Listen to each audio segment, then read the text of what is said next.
This is my audience.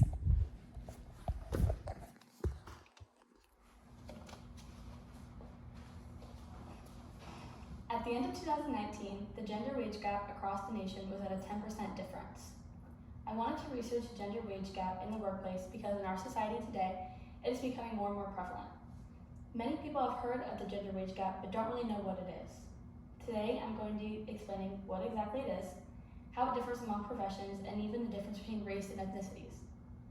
To start off, let's begin with what the gender wage gap is. The gender wage gap is the average difference of pay between men and women who are working. This gap has been even more noticeable during the pandemic. Business Insider found that during this pandemic, the average number of women who were laid off compared to men was significantly higher. They also stated that while 70% of workers in restaurants are made up of women, these women are only receiving about 79% of what men are making during this time. Another thing to note is that during the pandemic, the women who have been in lead positions like nurses, doctors, and even store workers, on average have been paid less than men. The pay gap can be varied by state though. While states like Wyoming and Louisiana hold the highest wage gap in the nation at around 30% difference between genders, states like California, who is at only 12%, is one of the lowest states. This can also change between major cities. Some big cities like New York City, Seattle, Los Angeles, and even Washington, D.C.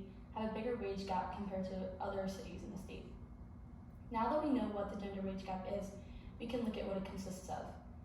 There are many different ways the wage gap can vary, some of these being different professions. USA Today found that in professions like taxi and Uber drivers and even retail workers, women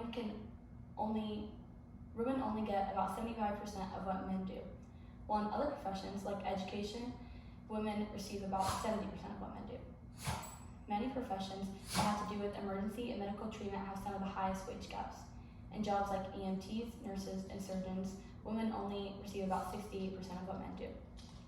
This could be a result of the opportunities given to women.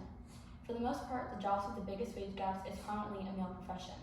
For example, the medical field has one of the highest wage gaps, and it is mostly occupied by men in certain areas. If you look at the graphs in the PowerPoint, you'll see it compares the highest professions to the lowest and the amount the men get paid versus the women. How you look can also affect how much you're paid. Women of color experience the wage gap more severely. National Partnership found that while white women only receive about 79% of every dollar a white man earns, black women can earn even less at only about 62%. What's even more interesting is that Asian women can earn even more than both of these races at about 90% of every dollar a white man earns. So this gap can also vary between ethnicities. Latinas earn even less, earning about 54 cents of every dollar a white man earns, very similar to that Native American women earn on the same pay. If you look at the PowerPoint, it connects ethnicities, compares ethnicities of every dollar. Overall, the wage gap is becoming more and more prevalent in today's society. It can be affected by many different factors, things like race, ethnicity, and profession. We need to make a change before it gets worse.